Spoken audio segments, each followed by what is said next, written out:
ساری زندگی مستعد رہیں روزانہ مطالعہ. میں جلدی جلدی بولوں گا نمبر وقت تاکہ ضروری باتیں سب آ جائیں. روزانہ کچھ نہ کچھ مطالعہ جاری رکھیں. ہر دن آپ کے علم میں ترقی ہو. اگر آپ عالم بنے ہیں تو یہ گرا باندھ لیں. میں نے کہا تھا کہ میں چاہتا ہوں کہ ہر عالم 100 صفحے روزانہ مطالعہ کرے. جن لوگوں کو واقعی بڑا عالم بننا ہو, یعنی حقیقت میں حاصل کرنا ہو, وہ تو اسی کا اہتمام کر لیں 100 صفحے کا. لیکن 10 صفحے سے نیچے تو کوئی بھی نہ جائے. کم از کم 10 صفحے روزانہ پابندی سے ضرور پڑھیں. اور کیا پڑھنا ہے, وہ چند چیزیں وہ ہیں جو ہر عالم کو پڑھ لینی چاہیے. قرآن کریم کی تفسیر میں 2-3 تفاسیر تو فرض کے درجے میں آپ کو دیکھ لیں. معارف القرآن ہے, بیان القرآن ہے, اور حاشیہ کی جو ترجمہ شیخ الہند حاشیہ علامہ شبیر احمد عثمانی رحمۃ اللہ علیہ, یہ 2-3 تفاسیر کو بالکل فرض سمجھ کر ہر آدمی پڑھ لے تو اس سے قرآن کریم کا خلاصہ اس کے سامنے آ جائے گا. اسی طرح سے حدیث کی کچھ کتابیں, خاص طور سے جو اردو میں حدیث کی تشریح میں لکھی گئی ہیں, ان میں 2 کتابیں ترجمان السنہ مولانا بدر عالم ریٹھی رحمۃ اللہ علیہ کی اور معارف حدیث مولانا منظور نعمانی رحمۃ اللہ علیہ کی, ان کو ضرور پڑھیں.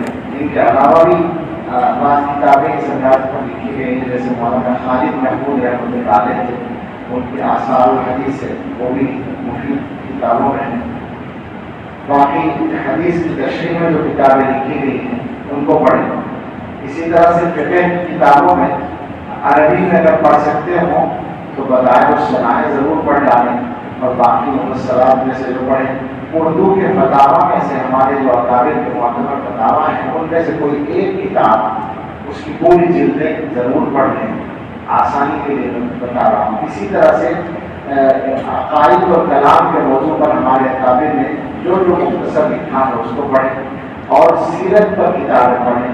وہ 4-5 کتابیں تو کم از کم ہر آدمی پڑھ لیں. تاریخ اسلام پر اسی طرح سے چند کتابیں ضرور پڑھ لیں, اور اس کے علاوہ جو بھی اچھی چیز ہو اس کو پڑھیں. آج کل منحرف افکار بہت زیادہ عام ہیں, تو ان کو سمجھنے کے لیے اور ان سے متعلق جو ہمارے لوگوں نے کتابیں لکھی ہیں شروع میں ان کو پڑھیں, اور اس کے بعد ان کی کتابوں کو بھی اگر ضرورت ہو تو دیکھیں. مقصد یہ ہے کہ پڑھیں, زیادہ سے زیادہ پڑھیں. ہمارے فضلاء کی جو کمی ہے وہ یہی ہے کہ خود نہیں پڑھتے ہیں اور چھوٹی چھوٹی باتوں پر بحثیں چھیڑ دیتے ہیں, جو بحثیں بتا دیتی ہیں خود کہ پڑھا نہیں. جو بحث پڑھنے کی بنیاد پر وہ الگ ہوتی ہے, اور جو بغیر پڑھے ہوتی ہے وہ الگ ہوتی ہے. اور آج کل کا سوشل میڈیا اسلام کے لیے بہترین یا بدترین گواہ ہے کہ اکثر لوگ اس پر جو لکھ رہے ہیں بول رہے ہیں وہ بغیر پڑھے بول رہے ہیں, اپنی گھوڑے دوڑاتے رہتے ہیں اور پڑھنے کو تیار نہیں ہوتے. اور جب پڑھنے کی بات چل رہی ہے تو اسی سے مربوط کر کے ہم وہ بات بھی کہتے ہیں جو بنیادی بات ہے, وہ یہ ہے کہ جتنا زیادہ پڑھو گے, قرآن و حدیث کو پڑھو گے, فقہ کو پڑھو گے, کلام کو پڑھو گے, امت کے علمی سرمایہ کو جتنا زیادہ پڑھو گے اور اس پر جتنی زیادہ آپ کی نظر ہوتی جائے گی, یہ بات آپ پر واضح ہوتی جائے گی کہ جو آپ کے اکابر کہلاتے ہیں علماء دیوبند, انہوں نے جو فکر اختیار کی ہے وہ سب سے زیادہ صحیح فکر ہے. یہ سرسری بات نہیں ہے, چلتی پھرتی بات نہیں ہے, محض دعویٰ نہیں ہے, اور صرف ہمارا کہنا نہیں ہے, بلکہ بہت کچھ پڑھ کر اور سن کر کہا جا رہا ہے جو علماء نے کہا ہے اور سمجھا ہے. جو اعتراضات ہوتے ہیں ہمارے اکابر کی چیزوں پر وہ سب اسی وقت تک ہوتے ہیں جب تک آپ نے پڑھا نہیں ہوتا, اور جتنا زیادہ گہرائی کے ساتھ آپ پڑھتے چلے جاتے ہیں تو آپ پر یہ واضح ہوتا جائے گا کہ ہمارے اکابر نے جو کہا ہے وہ بالکل صحیح ہے. یعنی اس کو ایک حصی مثال سے سمجھ لیں کہ ایک آدمی یہاں سے چلا اور 10 میل تک پیدل چلا گیا, اور پھر وہاں سے آ کر اس نے بتایا کہ 1 میل پر یہ چیز ہے اور 1.5 میل پر فلاں ہے اور 2 میل پر یہ ہے, مختلف چیزوں کے بارے میں خبر دی. ایک آدمی 1 میل پر چلا اور وہیں کھڑے کھڑے سوالات شروع کر دی کہ اچھا یہ کیسے ہو سکتا ہے, وہ کیسے ہو سکتا ہے, تو کیا کہا جائے گا کہ جا کر دیکھو نا, ہے یا نہیں. اگر نہیں ہو تو کہنا. تو چل کر دیکھو, پڑھ کر دیکھو, مطالعہ کر کے دیکھو, آپ کو پتہ چلے گا. ہم نے تو یہی سمجھا اور دیکھا ہے. ہماری یعنی میں اپنی بات کرتا ہوں کہ مجھے اس معاملے میں جو زیادہ وہ ہے, میں صحیح بات یہ ہے کہ جو کچھ ابن ماجہ میں کرنا چاہیے تھا مجھ سے نہیں ہو سکا, اور اس کی آپ سے بھی معذرت چاہتا ہوں. کتاب کا حق تو خیر کون ادا کرے اور ادارے کا حق کون ادا کرے, لیکن ہم سے تو آپ کا بھی حق ادا نہیں ہوا, سچی بات ہے. لیکن ابن ماجہ کے مقدمے کا جو موضوع ہے اس کی روشنی میں جو تھوڑا بہت میں نے عرض کیا ہے آپ سے, وہ شاید آپ نے سمجھا بھی ہے, بڑی حد تک محسوس بھی کیا ہے اس کو. تو ہوا یہ ہے کہ ہمیں یہ ذوق الحمدللہ ملا ہے, اور اس کو پھر ہم نے زیادہ سمجھنے کی آگے بڑھ کر کوشش کی ہے. میرے والد صاحب رحمۃ اللہ علیہ, مولانا سعید احمد صاحب ان کا نام تھا, ان کا انتقال ہو گیا جب میں 16 سال کا تھا. لیکن میں نے ان سے حفظ بھی کیا تھا اور کافیہ سے نیچے کی ساری کتابیں شروع کی ان سے پڑھی تھی. تو ان کا جو ذوق تھا اس میں وہ حضرت مدنی رحمۃ اللہ علیہ کے شامل تھے, اور ان کو حضرت سے وہی ذوق ملا تھا. پھر وہ آگے چل کر میں نے گنگوہ میں پڑھا ہے, زیادہ تعلیم میری گنگوہ میں, وہ دورہ بھی پڑھا وہاں, پھر دوبارہ یہاں کر پڑھا. تو وہاں حکیم گنگوہی صاحب رحمۃ اللہ علیہ, حضرت گنگوہی رحمۃ اللہ علیہ کے پوتے تھے, وہ بھی حضرت مدنی رحمۃ اللہ علیہ کے شاگرد تھے. ان کی صحبت میں بہت رہنے کا موقع ملا, بڑا گہرا ان کا علم تھا, بڑے آدمی تھے. پھر یہاں اگر دارالعلوم دیوبند میں تو یہاں کی فضائیں اور ہوائیں بہت کچھ سکھا دیتی ہیں آدمی کو, بشرطے کہ قبول کرنے کی صلاحیت ہو. لیکن اس کے ساتھ ساتھ مجھے اپنی خوش قسمتی سے 30 برس کی طویل اور قریب ترین صحبت ملی حضرت مولانا ریاست علی صاحب رحمۃ اللہ علیہ کی. ان سے رشتہ داری کی وجہ سے ان کے یہاں پردہ بھی میرا نہیں تھا, اور ان کی محبت بھی حاصل کی. تو وہ ایسی شخصیت تھی ہمارے اساتذہ میں جن سے ہر ملاقات میں کچھ سیکھا جا سکتا تھا. تو الحمدللہ اس کی نیت رہتی تھی, وہ توفیق ملی. تو ان سب کی روشنی میں پھر ہم نے دوسرے علماء کو دیکھا اور پڑھا اور سنا اور سمجھا اور جاننے کی کوشش کی. تو ان سب کی روشنی میں ہم پورے اعتماد کے ساتھ کہتے ہیں, ہو سکتا ہے ہم سے ترجمانی پوری نہ ہو, لیکن اس اعتماد میں کوئی کسر نہیں ہے کہ فکر یہی صحیح ہے جس کو فکر دیوبند کہتے ہیں. مسئلہ فرقہ پرستی کا نہیں ہے, مسئلہ مسلکی تعصب کا نہیں ہے. ہمارے زمانے میں ایک بڑی پریشانی یہ ہو گئی ہے کہ لوگ جو ہیں نعروں سے اور پروپیگنڈوں سے متاثر ہو جاتے ہیں. ہمارے لوگ دوسروں کے پروپیگنڈوں سے, بہت سے ہمارے اچھے لوگوں میں بھی, یعنی جو عقیدے کے اعتبار سے خود صحیح ہے, ایک طبقہ ہے اچھا خاصا, وہ مزاج یہ رکھتا ہے کہ عقیدے کے اختلاف یا مسلک کا اختلاف جس کو کہا جاتا ہے اس کے بارے میں بات نہیں کرنی چاہیے. تو اس کی وجہ سے ایک ماحول میں شبہات پیدا ہوتے ہیں. بہت سے لوگ ان میں سے ایسا کرتے ہیں کہ صاحب مسلک کے اختلاف نے امت کا بیڑا غرق کر دیا, اور مسلک کے اختلاف سے امت کو بڑا نقصان پہنچا. تو آپ سمجھ لیں اچھی طرح سے کہ ہمارے دیوبند کا جو مذہب و مسلک ہے اس میں یہ کہیں نہیں ہے کہ ہم لوگوں کو یہ دعوت دیتے ہوں کہ آپ دیوبندی بنے, جس کو دیوبندی کہا جاتا ہے, کہ آپ دیوبند کا نام لیں. ہمارا تو صحیح بات یہ ہے کہ دیوبندی نام ہی رکھا ہے بریلویوں نے. ہاں, ہم نے اپنا نام کو دیوبندی نہیں رکھا, یہ دیوبند رکھا ہے. ہم نے کیا رکھا؟ کچھ بھی نہیں رکھا. بلکہ ہمارے اکابر کی جو دعوت تھی وہ تو یہ تھی کہ اہل سنت والجماعت کے جو صحیح عقائد ہیں ان پر قائم رہو.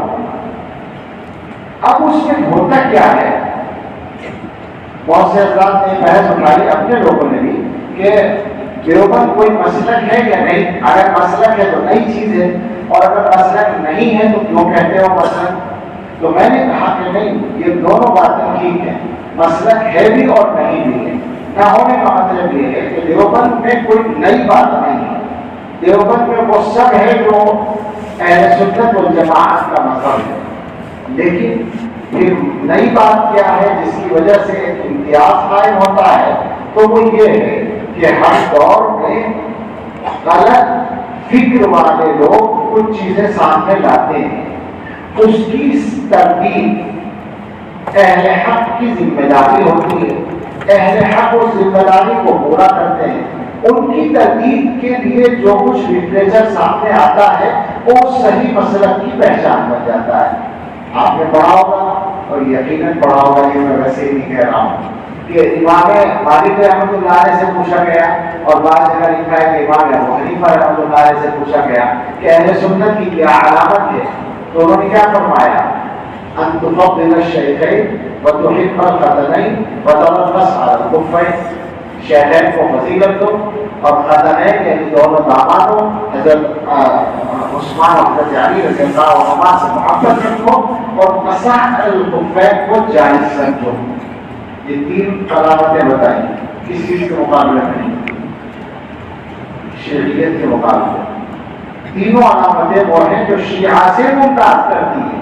اس کا مطلب ہے کہ اس زمانے میں تشیع کا رواج بڑھا ہوا تھا تو اہل سنت کی علامت یہ باتیں بتائی گئی. لیکن ظاہر بات ہے کہ بعد میں اہل سنت ہی میں اگر کچھ لوگوں نے کچھ بدعات کو اختیار کر لیا، وہ بدعات چاہے وہ بریلوی طبقے کی بدعات ہو یا جماعت اسلامی کی بدعات ہو یا اہل حدیث کی بدعات ہو. ڈر لگ رہا ہے کیسی خطرناک بات کہتی ہے. میں نے ایک دن کہا تھا کہ اس مسلک پر بیٹھ کر کوئی غیر ذمہ دارانہ بات نہیں کہی جا سکتی، بلکہ آگے بڑھ کر کہہ لو کہ چاہے وہ دیوبندیوں کی بدعات ہو، بات تو پوری کہنی پڑے گی. الحق کو یقال، جو حق ہوگا وہ کہا جائے گا. وہ سب ان سب کی تردید جب کی جائے گی تو جو لٹریچر بنے گا وہ اعلان کی علامت بنے گا. بدعت کا ہمارے یہاں جب بولا جاتا ہے تو بیچارے بریلویوں کے لیے خاص ہے، بدعتی انہیں کو کہا جاتا ہے. حالانکہ بدعت تو دین میں ہر نئی بات کو بدعت کہیں گے نا، جو اصول دین سے ثابت نہ ہو صحیح طور پر. وہ جو تعریفات ہیں بدعت کی، وہ تعریف جس بات پر بھی ثابت آئے وہ بدعت کہلائے گی. اسی لیے تو فرقہ ضالہ کو مبتدعہ کہا جاتا ہے. یہ ٹھیک ہے کہ یہاں اس طبقے میں بہت سی بدعات عملی بدعات ہیں، وہ الگ ہیں، لیکن عقیدے کی غلطی کو بھی بدعت کہا گیا ہے اور عملی غلطی کو بھی بدعت کہا گیا ہے. اور جب بدعت ہر نئی بات کو کہیں گے جو دین میں ثابت نہ ہو، تو اگر ہمارے اہل حدیث بھائی یہ کہیں کہ ہر مسئلے کے لیے حدیث ہونا ضروری ہے تو یہ بدعت ہے یا نہیں؟ مجھے بتاؤ. جب یہ کہیں لکھا ہی نہیں ہے، نہ کسی حدیث میں لکھا نہ کسی صحابی نے کہا کہ ہر مسئلے کے لیے حدیث ہونی چاہیے، تو یہ نئی بات ہے یا نہیں دین میں؟ یہ صرف دھوکہ ہے. یہی بات ہے. اگر جماعت اسلامی والے بھائی یہ کہیں کہ نبی کے علاوہ کوئی حق کا معیار نہیں ہے، جبکہ امت کے علماء فقہاء مجتہدین صحابہ کو معیار مانتے ہوں، تو یہ بدعت کہلائے گی یا نہیں کہلائے گی؟ میں کسی سے لڑنے کے لیے نہیں بیٹھا، میں طلباء دیوبند کو، ابنائے دیوبند کو بتانے کے لیے بیٹھا ہوں، لڑائی کے لیے نہیں. میں نے پہلے کہا یہی بات شروع کی تھی. اصل میں بات یہ ہے کہ ہماری یہ دعوت نہیں ہے کہ ہم کسی سے یہ کہیں کہ ہمارے مقلد بن جاؤ. ہم کہتے ہیں اہل سنت والجماعت کے صحیح عقیدے پر آ جاؤ، بس یہ ہمارا مطالبہ ہے. اب جب تم صحیح عقیدے پر آؤ گے تو اتفاق سے دیوبندی نہیں بن جاؤ گے، اس کا ہم کیا کریں؟ ٹھیک ہے، یہ بیچ کا جملہ اپنا ہی ہے، یہ دوسروں سے کہنے کے لیے نہیں ہے، لیکن یہ واقعہ ہے کہ اسی طرح ہوگا. مجھ سے کہا تھا ایک مرتبہ، شاید میں نے سنایا ہو، بمبئی میں جلسہ تھا کہ امت مسلمہ میں اتحاد کیوں اور کیسے، اس پر گفتگو کرنی ہے. میں نے کہا بھائی اس میں دو سوال ہیں. ایک تو یہ اتحاد کیوں، اس کا جواب یہ ہے کہ کیوں نہیں. یہ کوئی سوال بھائی امت میں اتحاد ہونا ہی چاہیے، جب امت ایک ہے تو اتحاد بھی ہونا چاہیے. اصل سوال دوسرا ہے کہ امت میں اتحاد کیسے ہو، اس کا جواب تفصیل چاہتا ہے. میں نے کہا کہ اس کے دو جواب ہیں. ایک جواب ایسا ہے کہ میں اتحاد کے موضوع پہ ایک تقریر کروں، پرجوش تقریر کر سکتا ہوں. اس زمانے میں کی پرجوش تقریر ہے، اب حسن چھوڑی. میں نے کہا میں کہوں کہ امت میں اتحاد ہونا چاہیے، اختلاف نہیں ہونا چاہیے، مسلک نہیں کر دیا، فلاں نہیں کر دیا، فلاں نہیں کر دیا. کچھ لوگوں کو عادت ہوتی ہے اتحاد کے موضوع پر چند جملے کٹے ہوئے جملے بولتے ہیں اور امت میں فساد پیدا کرتے ہیں، دھوکہ دیتے ہیں ایسے جو اتحاد کے لفظوں کے ساتھ تقریر کرتے ہیں۔ میں نے کہا کہ میں اتحاد کے موضوع پر ایک پرجوش تقریر کروں، آپ کو پسند آئے گی وہ تقریر، مجلس سے کہا میں نے آپ کو پسند آئے گی، مگر مجھے یقین ہے کہ اللہ کو پسند نہیں ہے، صحیح بات نہیں ہوگی۔ صحیح بات ہے، صحیح بات جو ہے وہ یہ ہے کہ اتحاد کیسے پیدا ہو، اس سوال کے جواب کے لیے سوچیں کہ اختلاف کیسے پیدا ہوا۔ جو آدمیوں میں جھگڑا ہو اور آپ سے کہا جائے کہ مصالحت کرا دو، آپ کو سالس بنایا جائے، تو آپ یہی تو پوچھیں گے لڑائی کیا ہے؟ پہلے لڑائی کی بنیاد معلوم کریں، اس کے بعد اتحاد کی بات کریں گے۔ تو میں نے کہا اختلاف کیسے پیدا ہوا، مختصر جواب یہ ہے کہ دور صحابہ میں اختلاف شروع ہوا ہے۔ کیوں ہوا ہے؟ ما انا علیہ و اصحابی سے ہٹنے کی وجہ سے کچھ لوگ صحابہ کے دلیل سے ہٹے، روافض اور خوارج، سب سے پہلے یہاں سے اختلاف شروع ہوا۔ اس کے بعد جتنے فرقے بنے، آپ پوری تاریخ پڑھ لیں مذاہب اسلامیہ کی، سمجھ میں آ جائے گا ہر فرقے کی بنیاد اسی پر ہے کہ وہ ما انا علیہ و اصحابی سے، سنت سے یا صحابہ کے دلیل سے ہٹا اور الگ فرقہ بنا۔ تو میں نے کہا کہ جب یہ بنیاد ہے اختلاف کی، تو اتحاد کا راستہ یہ ہے کہ ما انا علیہ و اصحابی پر سب آ جائے، یہ معیار ہے۔ اور جب یہ معیار کسی کو تسلیم نہ ہو، یعنی وہ یہ ماننے ہی کو تیار نہ ہو کہ مان آ رہی واسطہ بھی کوئی چیز ہے اور اس پر آنا ضروری ہے، تو ایسے آدمی سے اتحاد کرنے سے ہمیں حضور نے منع کر دیا ہے صلی اللہ علیہ وسلم۔ ہم اس سے اتحاد کرنے سے معذور ہیں۔ باطل کے ساتھ اتحاد کا مطلوب ہے، یہ کیا مطلب ہے؟ مطلق اتحاد کو اچھا سمجھنا یہ گمراہی ہے، یاد رکھنا ہمیشہ۔ مطلق اتحاد کو تم اپنے دنیا کے معاملات میں تو اچھا ہی سمجھتے ہو، ایک آدمی تمہاری زمین دبانے اور تم مقدمہ کرو تو وہ کہنے لڑائی نہیں کرتے، اتحاد سے رہتے ہیں، تو تم کیا کہو گے کہ میری زمین چھوڑ دیں، تم نے تو اختلاف کیا ہے۔ ہم یہی کہتے ہیں کہ دین ہے اللہ کا اور محمد رسول اللہ صلی اللہ علیہ وسلم کا، اور اس کے بعد دین ہے اصحاب محمد صلی اللہ علیہ وسلم کا، ان کے طریقے پر رہو، اختلاف نہیں ہوگا، ان کے طریقے سے ہٹو، اور پھر ہم سے یہ چاہو کہ ہم تمہیں کچھ نہ کہیں، یہ نہیں ہوگا، یہ ڈیوٹی ہے ہماری، ہم ایسے اتحاد سے معذور ہیں، صاف بات۔ ایسے اتحاد سے بالکل معذرت ہے جو ما انا علیہ و اصحابی کے معیار پر قائم نہ ہو۔ یہ بھی میں نے کہہ دیا آہستہ سے، یہ ہو سکتا ہے کہ یہ اختلافوں کے اس معیار پر ہم قائم ہیں یا آپ قائم ہیں، اس پر گفتگو کر لو، بیٹھ لو، سمجھ لو بات کو، طے ہو جائے گا۔ بعض علماء پھر کہا، ہمارے مفتی صاحب جو ہیں وہاں کے مہاراشٹر میں بڑے مفتی صاحب، وہ کہنے لگے، مفتی الرحمان صاحب کہنے لگے آہستہ سے مناظرے کا بھی چیلنج دے دیا۔ تو بات یہ ہے کہ ہمارا یہ مطالبہ نہیں ہے اکابر دیوبند کا اور علماء دیوبند کا کہ ہم لوگوں سے یہ کہیں کہ ہمارے فرقے میں آؤ۔ حقیقت میں ہم چاہتے ہیں کہ ہمارا فرقہ ہی کوئی نہیں، لیکن ایک فرقہ بہرحال ہے اور وہ ہے اہل سنت والجماعت۔ ہم لوگ اتحاد کی باتیں کرتے ہیں پانی پی پی کر، اور اختلاف اور انتشار پیدا کرنے والے کام کرتے ہیں، سوائے جھوٹ کے اس کو کیا سمجھا جائے؟ ہمیں تو آپ سے کہنا ہے، آپ مضبوطی کے ساتھ قائم رہیے۔ آپ میں کمزوری آ رہی ہے، اور یہ کمزوری ہمارے اکابر کی فکر کی کمزوری نہیں ہے، بلکہ آپ کے اپنے اندر یہ کمزوری ہے کہ آپ کو صحیح سرے سے پتہ ہی نہیں چل رہا ہے کہ صحیح راستہ دکھانے والے کون لوگ ہیں۔ آپ باہر سے متاثر ہو رہے ہیں، اور آپ کا مطلب صرف یہ چند طلبہ، 1000-1500 طلبہ نہیں ہے جو سامنے بیٹھے ہیں، آپ کا مطلب وہ ساری نسل ہے جو آج کل سامنے آ رہی ہے۔ عجیب بات ہے، کیسی باتیں کرنے لگے ہیں ہمارے اپنے لوگ۔ کوئی بحث شروع ہوتی ہے اور مسائل وہ ہیں جو مفروغ عنہا ہیں، مقرر مسائل ہیں، بڑوں نے سب طے کر رکھا ہے، اور مسائل پر بات کرنے بیٹھتے ہیں، نئی نئی باتیں کرتے ہیں۔ میں نے کسی جگہ تقریر میں کچھ کہہ دیا تو مجھے چیلنج دیا گیا کہ 1 ہفتے کا چیلنج دیتے ہیں ہم کہ اس مسئلے کو قرآن و حدیث سے ثابت کریں مولانا. میں نے کہیں تقریر کرتے ہوئے جواب دے دیا کہ مجھے یہ چیلنج منظور نہیں ہے، بالکل منظور نہیں ہے. اور اس لیے نہیں کہ مجھے کچھ پتہ نہیں ہے، الحمدللہ پتہ ہے.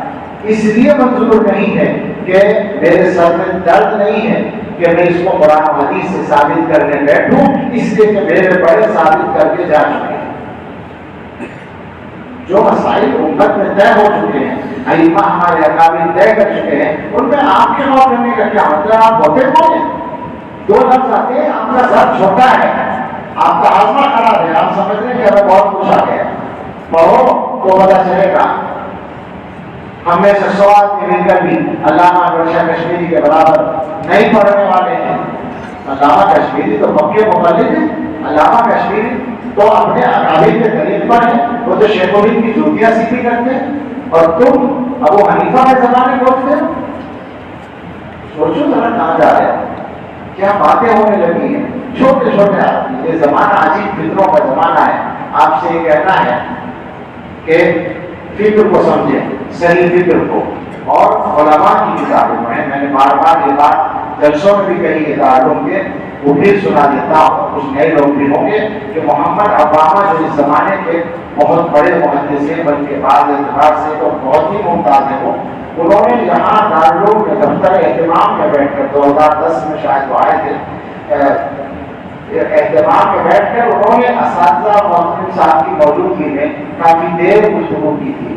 اس کا آغاز ان الفاظ سے کیا تھا کہ میں نہیں جانتا کہ آپ کو اللہ تعالیٰ کی اس نعمت کا پورا احساس ہو جو اللہ نے آپ کو دے رکھی ہے. ہم سے کہہ رہے ہو، اس وقت تو مدینے میں رہتے تھے، اب تو شاید ترکی میں. انہوں نے فرمایا انا فی جو علمی فوقوی وانتم فی جو علمی مستقل. میں منتشر علمی فضا میں رہتا ہوں چونکہ حرام بھی مجتہد ہے وہاں، اور آپ ایک مستحکم علمی فضا میں. پھر گفتگو شروع کی اور دیر تک بولتے رہے، اور آخر میں یہ فرمایا کہ آپ اپنے طلبہ کو پابند کریں اس بات کا کہ وہاں کی اکابر کی کتابوں کے علاوہ کسی طرف آنکھ اٹھا کر بھی نہ دیکھیں. اس لیے آگے جو الفاظ تھے ثواب ما عندهم عندکم وخطأ ما عندهم انتم فی غنی عنہ. جو ان کے پاس، دوسروں کے پاس صحیح چیزیں ہیں وہ آپ کے پاس بھی موجود ہیں، اور جو ان کی غلطیاں ہیں ان کی آپ کو ضرورت نہیں. سمجھ میں آئی بات؟ کہ انہوں نے فرمایا کہ اپنے طلبہ کو پابند کریں. اب ہم جب پابند کرنے کی بات کرتے ہیں تو بہت سارے آپ کے ہمدرد آ جاتے ہیں جو یہ چاہتے ہیں کہ آپ کو آزادی ملے. وہ کہتے ہیں کہ طلبہ کو ذہنی غلام بنا کر رکھنا چاہتے ہیں. ارے بابا، کس نے ذہنی غلام بنایا؟ اور اگر ذہنی غلام بنانا چاہتے ہیں تو ان کا بنانا چاہتے ہیں جن کا ذہنی غلام بننا پیدا ہونے کا مقصد ہے. محمد رسول اللہ صحابہ کا غلام بنانا چاہتے ہیں. تم نے کیا سمجھا ہے؟ تم آزادی کی طرف لے جانا چاہتے ہو، تم گمراہی کی طرف لے جانا چاہتے ہو. جس طرح ہر اتحاد اچھا نہیں، ہر آزادی بھی تو اچھی نہیں ہے. کیا بات ہے یہاں؟ ہم طلبا کو اپنے محدود نہیں رکھنا چاہتے مگر گمراہ ہونے سے بچانا ہے. اور جب تک علم مضبوط نہ ہو تو آدمی غلطی میں مبتلا ہونا آدمی کے لیے زیادہ آسان ہوتا ہے. اس لیے ہم بچوں سے کہتے ہیں کہ شروع میں دوسروں کی کتابیں نہ پڑھو، اور وہ یہ چاہتے ہیں کہ آپ کو آزادی کے نام پر بھٹکائیں تاکہ آپ ان کے ہاتھ میں چلے جائیں اور جا رہے ہیں کچھ نہ کچھ اپنا انجام خراب کر رہے ہیں، اپنا راستہ کھوٹا کر رہے ہیں. بالکل غلط راستہ ہو رہا ہے. اور اس زمانے کے جو بھی طریقے ہوں، جو بھی فیشن ہوں، جو بھی سلیقے ہوں، سب اپنی جگہ، اگر ہمیں حضرت نانوتوی، حضرت گنگوہی، حضرت شیخ الہند، حضرت سہارنپوری، حضرت نانوی، حضرت مدنی، علامہ کشمیری، علامہ شبیر احمد عثمانی، مفتی کفایت اللہ اور قاری طیب صاحب، ان کے راستے سے ہٹنا منظور نہیں ہے.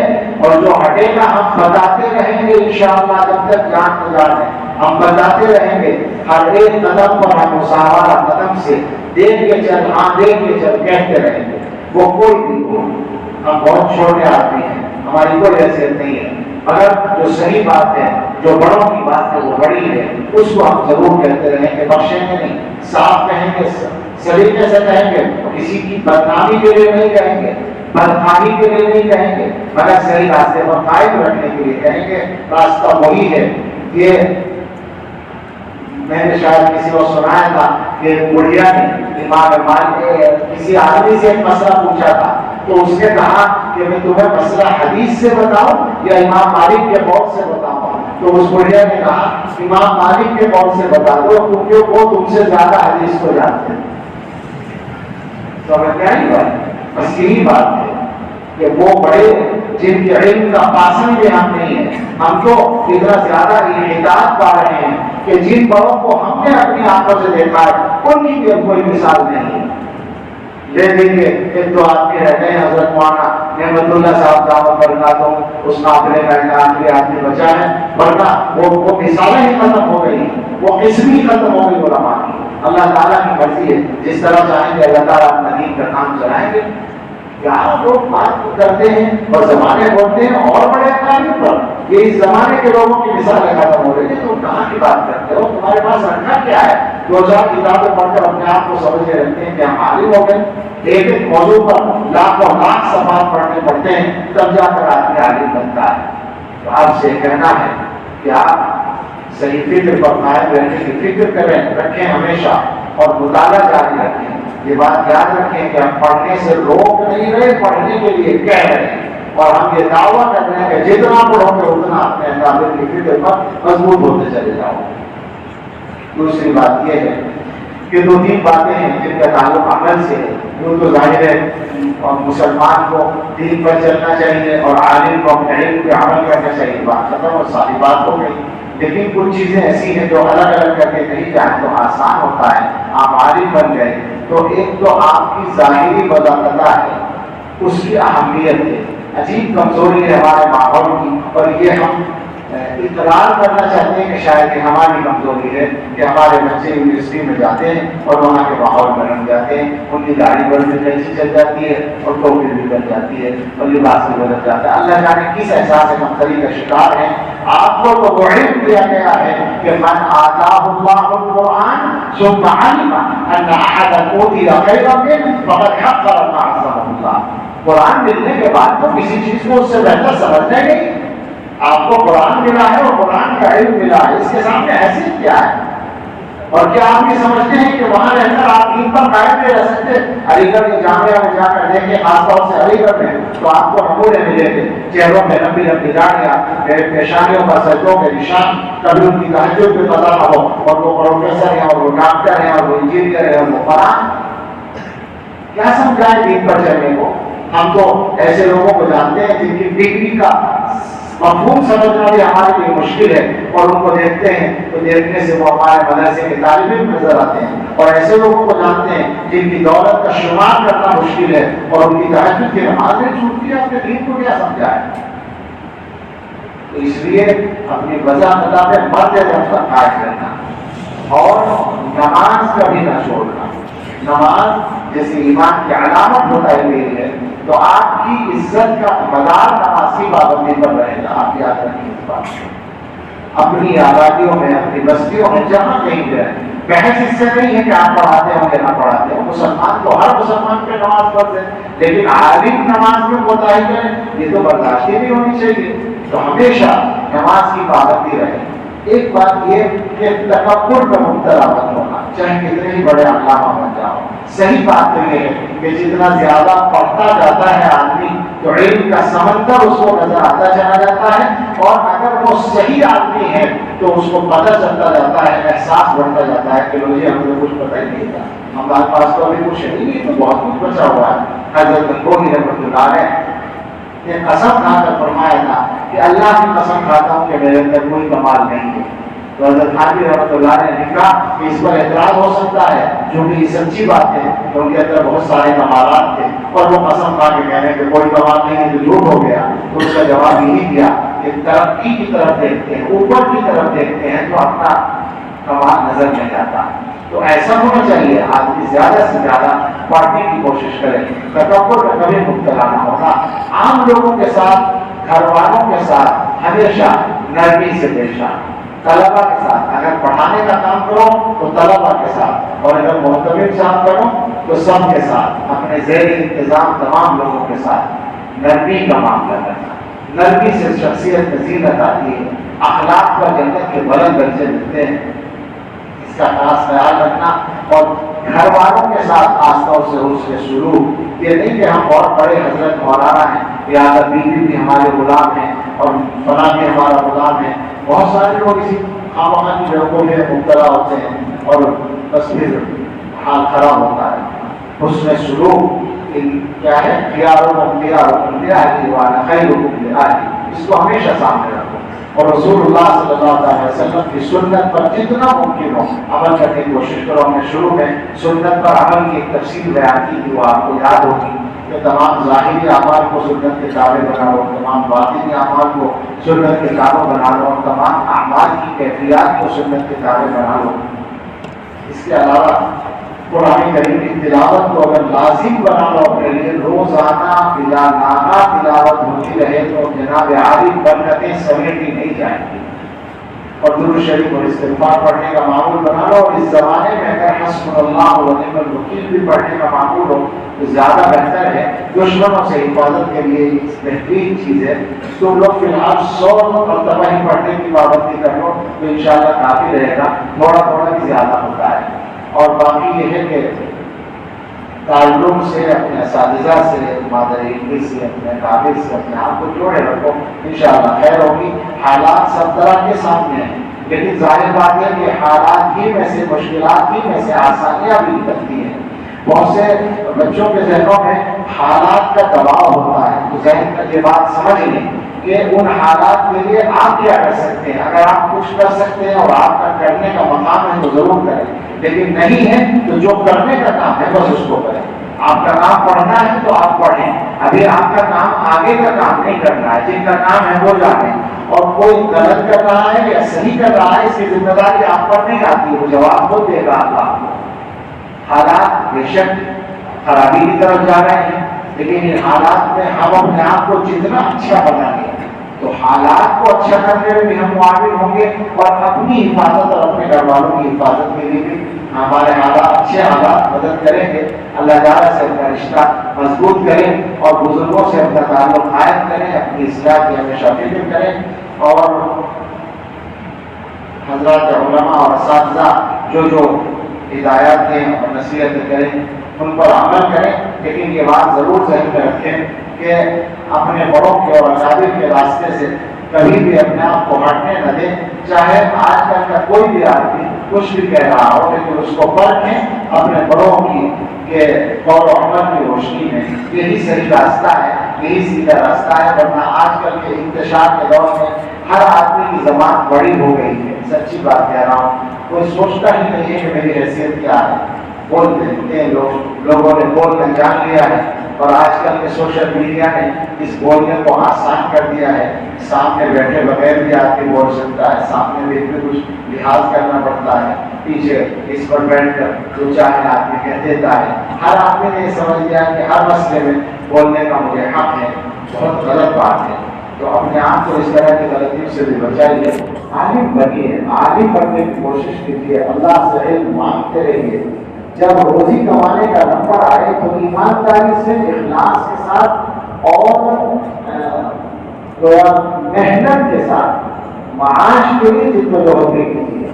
اگر آپ مدرسے پڑھاتے ہیں اور مدرسے کی تعلیم سے فرصت ملے کچھ اور کرنے کی تو ضرور کریں، اور اگر آپ نہیں پڑھاتے ہیں اور تجارت کرتے ہیں تو ضرور تجارت کریں، اور اس کو بھی ایمانداری سے کریں اور اس کو بھی محنت سے کریں۔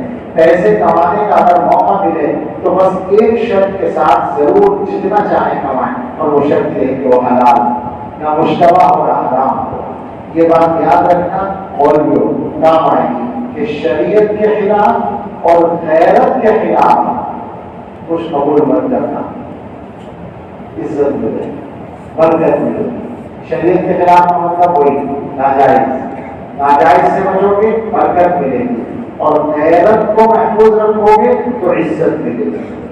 کوئی رازق نہیں ہے، اور عام طور پر مالدار لوگ تو کچھ دیتے ہی نہیں ہیں، اور کون دیتا ہے؟ مالدار ہی دیتے ہیں مگر آپ کو نہیں دیتے. آپ کسی بھی مالدار کے پاس جا کر بیٹھے اس کی غلامت کریں اور وہ آپ کو کچھ پیسے دیتے, ایسا نہیں ہوتا. ایک موضوع حدیث ہے, مضمون صحیح ہے, اذهب فيما عند الناس يحبوك, جو لوگوں کے پاس ہے اس میں بے رغبت ہو جاؤ, وہ تم سے محبت کریں گے. اگر آدمی کو یہ یقین ہوگا کہ یہ میرے پیسے کے لالچ میں نہیں آیا ہے تو وہ تم سے محبت کریں گے, اور اگر یہ شک ہوگا کہ پیسے کے لالچ میں آیا ہے تو فرق دیکھ لو گے, وہیں اس کی محبت ختم ہو جائے گی. ہوتے ہو گئی بات, کرتے ہو گئی, 5 بات